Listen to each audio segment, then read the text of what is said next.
முதல் நாளாக யூடியூப்பில் வீடியோ போடுறோன்னு ஒரு இதில் காலமே ரெடி ஆகிடுச்சு. ஆஃபீஸ் கிளம்ப போகிறோம். சரி கிளம்பலாம். போயிட்டுருக்கோம். ரோடெல்லாம் இந்த அளவு மோசமாக இருக்குது. வீட்டு பக்கத்தில் ரோட்லேயும் வந்தாச்சு. நம்ம போயிட்டு தான் இருக்கோம். சவுண்டு கேட்குதான்னு தெரியல. மைக் வாங்கினா தான் சவுண்டு கேட்கு. வேலை கிளம்பியாச்சு. ஷேடோ பேக்ஸில் நம்ம ஒர்க் பண்ணுறோம். நம்ம என்ன ஆப்பில் ஓடுது இங்கேன்னு கேட்டிங்கன்னா ஷேடோ பேக்ஸ் தான் நான் டெலிவரியில் வேலை பார்த்துட்ருக்கேன். நம்ம இன்றைக்கி விலாக் என்னன்னு சொன்னால் ஷேடோ பேக்ஸை பற்றி தான். ஷேடோ பேக்ஸில் நம்ம டெலிவரி போனால் எவ்வளோ ரூபா ஏர்ன் பண்ணலாம், ஒரு நாளைக்கு ஏர்ன் பண்ண முடியும்னு உள்ளதை பற்றி தான் போட போகிறேன். நம்ம போயிட்டுருக்கோம். இது வரைக்கும் ஆஃபீஸ் போய் சேரல. நம்ம குறையாம இனி ஒரு 5 கிலோமீட்டர் பக்கத்தில், 5 இல்லை ஒரு 4 கிலோமீட்டர் பக்கத்தில் போக வேண்டியிருக்கு. ஓலா தான் யூஸ் பண்ணிகிட்டு இருக்கான் ஒர்க்குக்கு. எடுத்து ஒரு வருஷம் 1.5 வருஷத்துக்கு பக்கத்தில் ஆகுது. இந்த மாதிரி ஒரு டெலிவரி பாய்க்கெல்லாம் இந்த வண்டி தான் மேக்ஸிமம் பெட்டராக இருக்கும். பெட்ரோல் வண்டியை ஓடுறத விட மேக்ஸிமம் எலக்ட்ரிக் வண்டி தான் பெஸ்ட்டாக இருக்கும்னு நினைக்கிறேன். எனக்கு என்ன பொறுத்தவரை நான் சொல்கிறேன். யூடியூப் சேனல் நீ இப்போ ஏன் தொடங்குனேன்னெல்லாம் கேட்கலாம். கொஞ்சம் எல்லாமே இந்த யூடியூப் சேனல் தொடங்குற காரணம் என்ன, எல்லாருக்கும் தேவை காசு தான். வேறு பாயை பொறுத்தவரை எவ்வளோ ஒரு ஏர்ன் பண்ணலான்னு நீங்கள் நினைக்கலாம். ஷேடோ எங்கள் ஆஃபீஸை பொறுத்தவரை நல்லபடியாக ஏர்ன் பண்ணலாம். பார்சல் இருந்தால் நல்லபடியாக ஏர்ன் பண்ணலாம். பீஸ் ரேட்டுக்கு தான் நான் ஓடிட்டுருக்கேன். நான் மட்டும் இல்லை, எங்கள் ஆஃபீஸில் உள்ள எல்லாருமே பீஸ் ரேட்டுக்கு தான் போயிட்டுருக்காங்க.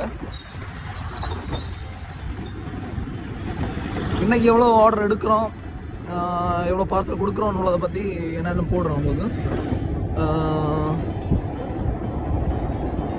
இப்போ இங்கே ஆஃபீஸில் போயிட்டு பார்ப்போம்.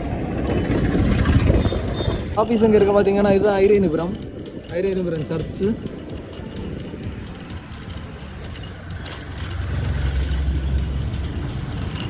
இது கொஞ்சம் வலது பக்கமாக திரும்பி போனோன்னா வலது பக்கத்தில் இருக்கு. அந்த வண்டி நிற்க இடத்துல தான் நம்ம ஆஃபீஸ் இருக்குது. இதுதான் நம்ம ஆஃபீஸு. நம்மள மாதிரி ஓலா வச்சுருக்க ஃப்ரெண்ட்ஸ் 2 பேர் இருக்காங்க. இப்படி நம்ம வந்து இங்கே இறங்கியாச்சு. வண்டியில் எல்லாமே எடுத்து வச்சுட்டு நம்ம கிளம்ப வேண்டியதான். இதுதான் நம்ம ஆஃபீஸ்.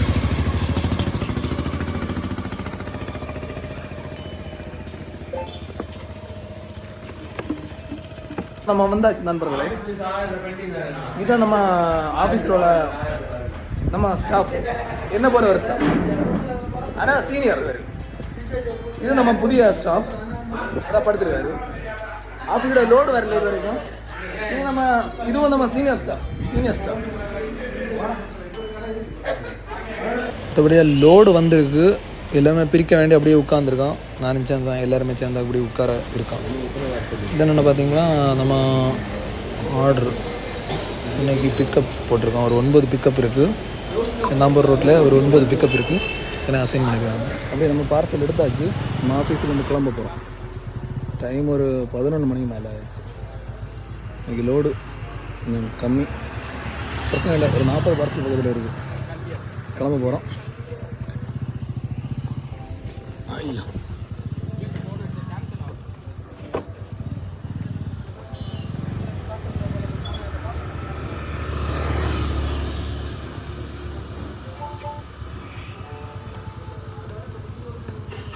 நம்ம மற்ற மொபைலை வந்து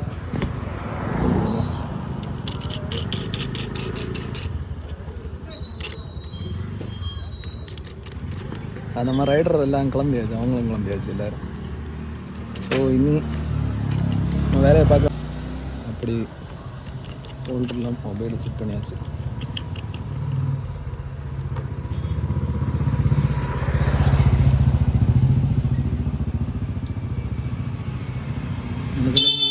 பார்சல் எவ்வளோன்னு பார்த்தீங்கன்னா 44 பார்சல்.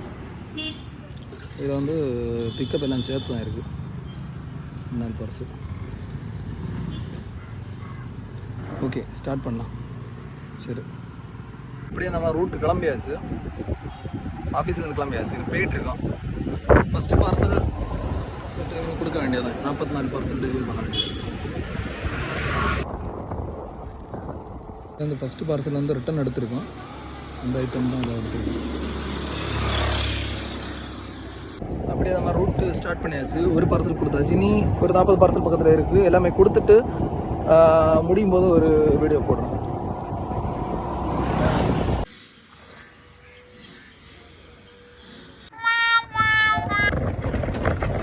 வேலை பண்ண மாஸ்க் போட்டுட்டு தான் பண்ணுறது. அது வீடியோ கேட்டு மட்டும்தான் காரணம் மாஸ்க் போட பண்ணுச்சு. அதனால் மாஸ்க் போட்டு தான்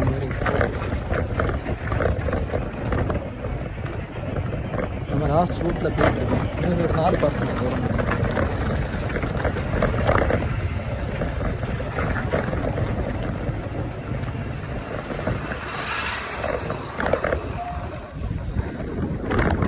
போக போக ரோடு நிலைமை ரொம்ப மோசம். லாஸ்ட்டு பார்சல் எல்லா பார்சலும் கொடுத்தாச்சு மேக்ஸிமம் உள்ளது.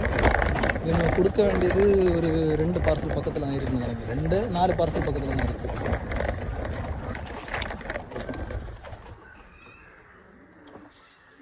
மொத்தமாக நம்ம 48 பார்சல் கொண்டு வந்திருந்தோம். அதில் 37 பக்கத்தில் டெலிவரி பண்ணியாச்சு.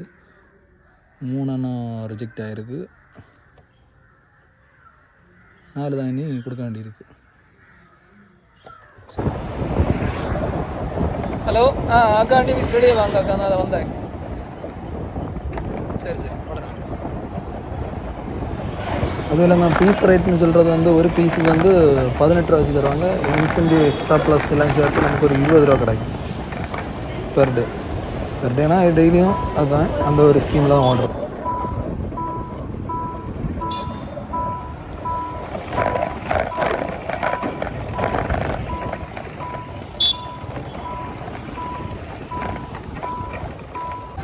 இன்றைக்குள்ள ரூட்டு நம்ம முடிச்சிருக்கோம். இப்போ எல்லாம் கம்ப்ளீட் பண்ணிடுறோம். ரூட்டு முடிஞ்சிருக்கு.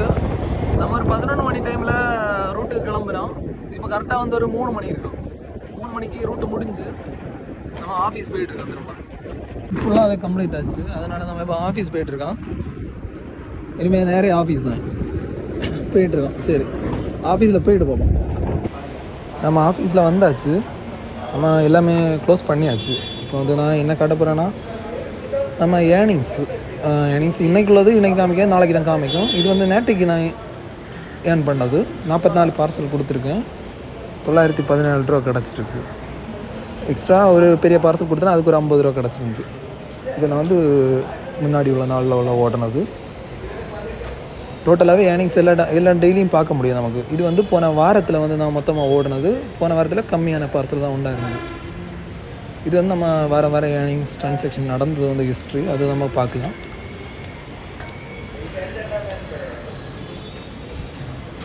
இதை நம்ம கரண்டில் யூஸ் பண்ணுற ஆப் வந்து ஷேடோஃபேக்ஸோட ஆப். இது தான் நம்ம கொரியரில் வந்துட்டு 1.5 வருஷத்துக்கு பக்கத்தில் ஆகுது.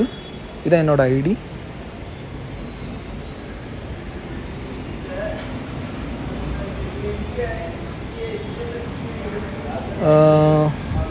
இது வந்து கரண்ட் ரேட் கார்டு.